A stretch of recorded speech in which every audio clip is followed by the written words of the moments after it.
Hello friends, कैसे हैं सब आप लोग। अगर आपने अभी तक चैनल सब्सक्राइब नहीं किया है तो प्लीज नीचे दिए गए सब्सक्राइब बटन को एक बार क्लिक कर लीजिए ताकि चैनल सब्सक्राइब हो जाए और आप हमारे नए और भी अच्छे वीडियोस देख सके रेगुलर। आज जिस टॉपिक पर मैं आपके साथ डिस्कस करूंगा, जिस टॉपिक के बारे में हम लोग बात करेंगे, उसका नाम है पीपीएफ, पब्लिक प्रोविडेंट फंड। पहले मैंने डिसाइड किया था कि मैं सिर्फ आपको पीपीएफ कैलकुलेटर पर वीडियो दूंगा, जो कि एक्सेल के अंतर्गत एक चैप्टर है। फिर मेरे को पीपीएफ के बेनिफिट्स को जब ध्यान दिया मैंने, तब उसके बारे में और सोचा, तो फिर मेरे को डिसाइड हुआ कि नहीं, पीपीएफ के बारे में और डिटेल में बताया जाए। ये एक ऐसा जनरल टॉपिक है जो कि नॉर्मली घर में या फैमिलीज में लोगों को नहीं पता। अभी भी आज के डेट में सब कुछ इतनी फैसिलिटीज होते हुए भी हम लोग पुराने मेथड से ही टैक्स सेविंग कर रहे हैं। अभी भी लोग इंश्योरेंस करा रहे हैं, अभी भी सबके घर में एलआईसी है, अभी भी एजेंटों के बिहाफ पर हम लोग इंश्योरेंस पॉलिसीज में पैसे देते हैं, टैक्स सेविंग करते हैं। ये एक बहुत अच्छे टूल के बारे में जानकारी नहीं है। तो चलिए, आज मैं आपको पहले पीपीएफ के बारे में बता रहा हूं, फिर एक्सेल में पीपीएफ कैलकुलेटर कैसे काम करता है उसके बारे में बता रहा हूं। ध्यान से देखिए।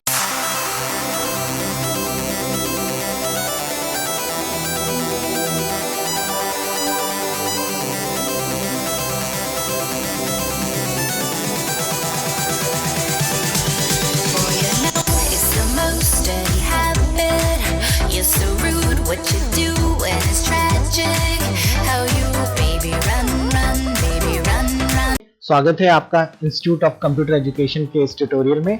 आज के टॉपिक पीपीएफ पर हम लोग डिस्कस करेंगे। देखिए, पीपीएफ के बारे में बात करने के पहले मैं बता दूं ये होता क्या है। पब्लिक प्रोविडेंट फंड, जैसे कि कोई गवर्नमेंट एम्प्लॉय है तो वो अपनी सारी सेविंग्स में कुछ हिस्सा हर महीने बचाता है और गवर्नमेंट उसको ईपीएफ अकाउंट में जाके स्टोर कर देती है, एम्प्लॉय प्रोविडेंट फंड में। वो 10 साल, 20 साल, 30 साल जितने दिन भी नौकरी करता है, पर मंथ के हिसाब से उसकी बेसिक से सैलरी से कटता रहता है और उसके ईपीएफ फंड में इकट्ठा होता रहता है। रिटायरमेंट के समय वो पूरा का पूरा पैसा प्लस इंटरेस्ट उसको गवर्नमेंट वापस कर देती है। लेकिन जो प्राइवेट एम्प्लॉयज है उसके पास कोई इस तरह की स्कीम नहीं है, तो इसीलिए गवर्नमेंट ने पीपीएफ स्कीम 1968 में टैक्स फ्री सेविंग की स्कीम के अंतर्गत निकाली। इस स्कीम के अंतर्गत बहुत सारी ऐसी सुविधाएं हैं जो आपको जाननी चाहिए।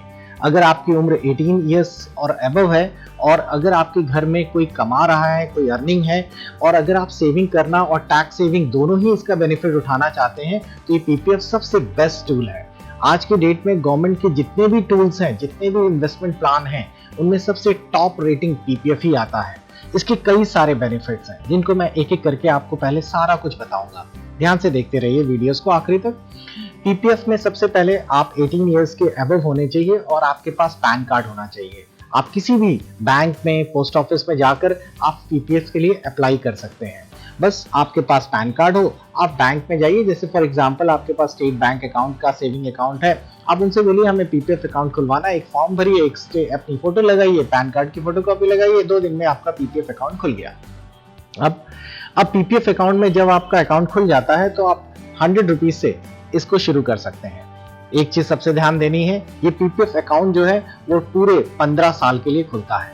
इसका मतलब ये नहीं कि आप 15 साल के लिए आपका पैसा ब्लॉक हो गया। अभी हम उसके और आगे जिसके बारे में बात करेंगे।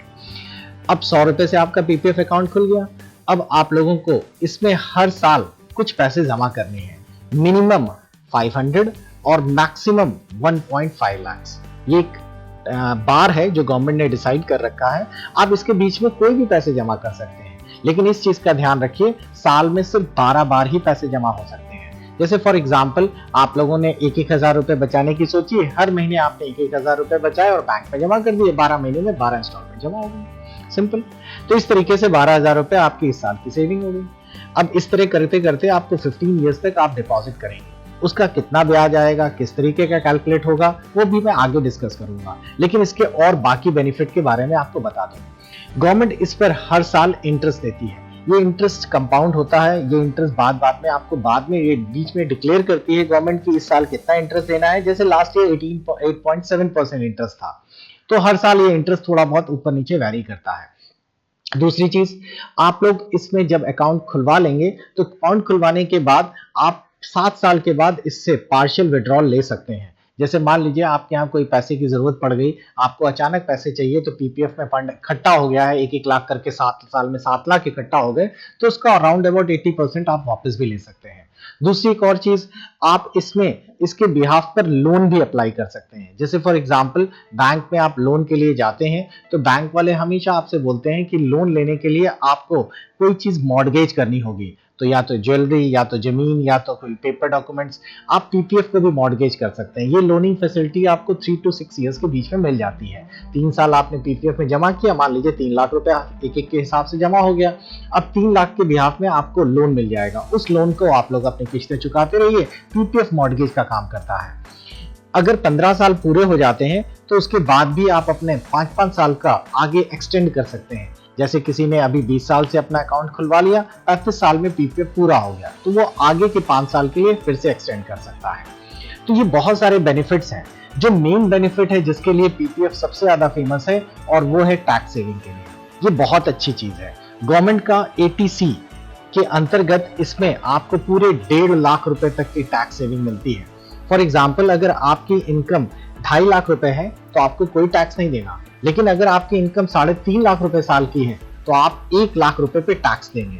लेकिन अगर आप लोगों में से बहुत सारे लोग ये गलती करते हैं कि उस 1 लाख को बचाने के लिए उस पैसे को एलआईसी या कोई और बीमा कंपनी में निवेश करते हैं। आपको उसके बारे की सच्चाई मैं आने वाले समय पे बताऊंगा कि ये एलआईसी और बाकी कंपनीज जो है इनके पीछे की बैकबोन क्या है। लेकिन फिलहाल आपको बता दें कि आपका बहुत बड़ा ड्रॉबैक होता है, बहुत बड़ा लॉस होता है इसमें एक सबसे बड़ी चीज अच्छी है पीपीएफ में कि आपको 8.7% का इंटरेस्ट मिलता है।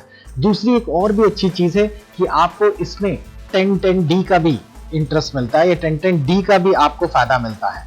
1010D एक ऐसा बेनिफिट है जिसमें कि जो भी इसमें ब्याज बनेगा उस पर आपको कोई भी टैक्स नहीं देना पड़ेगा। मान लीजिए 2 लाख, 5 लाख, 10 लाख, जितना भी इंटरेस्ट बनेगा वो टैक्स फ्री होगा।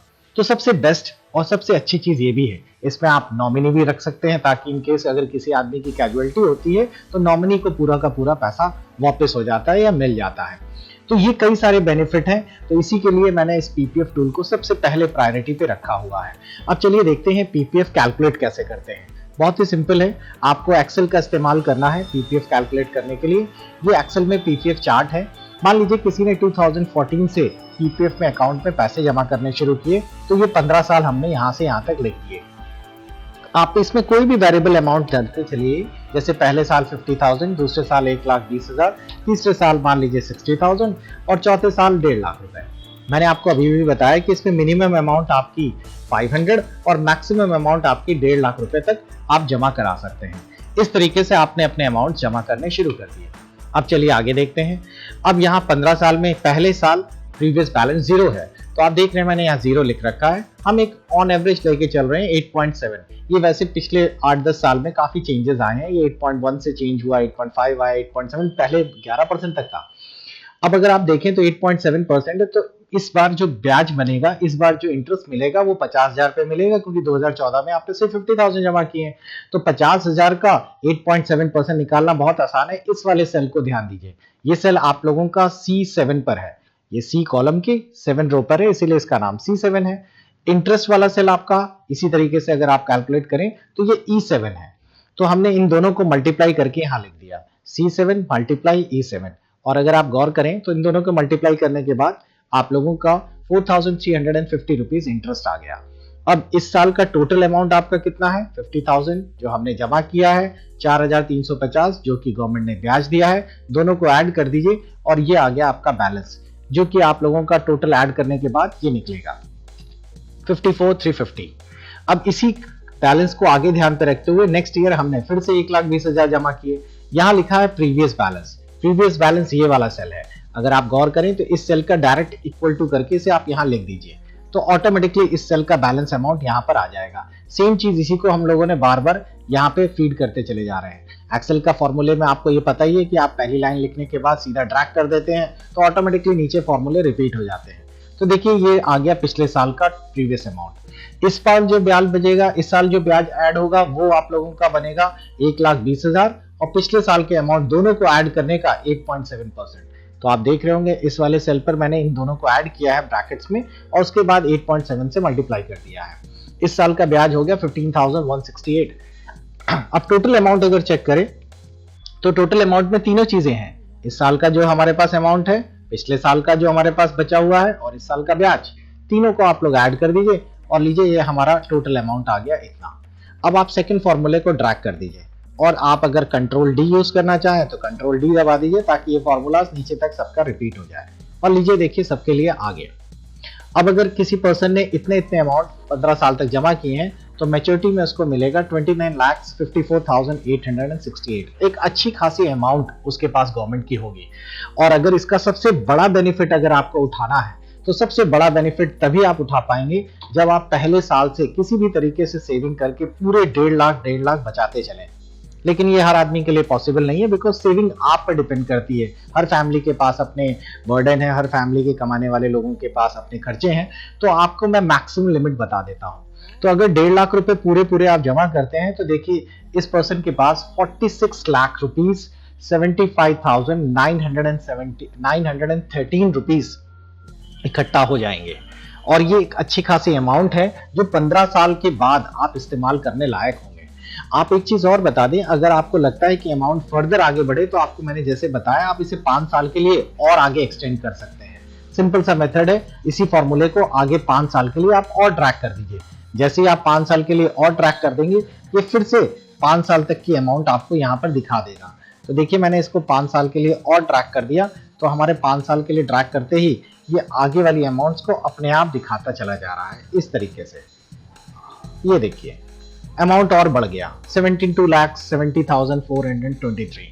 तो खैर तो ये तो एक मैथमेटिकल फॉर्मूला है और ये बिल्कुल एग्जैक्ट है। अगर आप किसी भी पीपीएफ कैलकुलेटर को आप कैलकुलेट करेंगे तो इसी बेसिस पे वो कैलकुलेट किया भी जाता है। अब अगर आप लोग इस 15 साल के पीपीएफ को चेक करें या देखें तो आपको दिखाई दे रहा होगा इस अमाउंट का सबसे बड़ा बेनिफिट तो ये है कि ये पूरी तरीके से टैक्स फ्री है, 1010D की कैटेगरीज में आती है। दूसरी, आपने 1.5 लाख रुपए यहाँ पे जमा किए तो 1.5 लाख का टैक्स सेविंग भी कर लिया। कहने का मतलब अगर किसी की आदमी की कमाई 4 लाख रुपए है तो 2.5 लाख रुपए तक तो वैसे ही टैक्स फ्री है और 2.5 लाख के ऊपर 1.5 लाख रुपए और बढ़ा दिया जाए यानी कि कम से कम 4 लाख रुपए, तो वो पूरे के पूरे 4 लाख रुपए सेव कर लेगा, उस पर कोई टैक्स नहीं लगेगा। आप बजाय इधर उधर तीसरे इंस्ट्रूमेंट को ढूंढे, आप सीधा सीधा 1.5 लाख रुपए पूरे पूरे पीपीएफ में जमा करिए।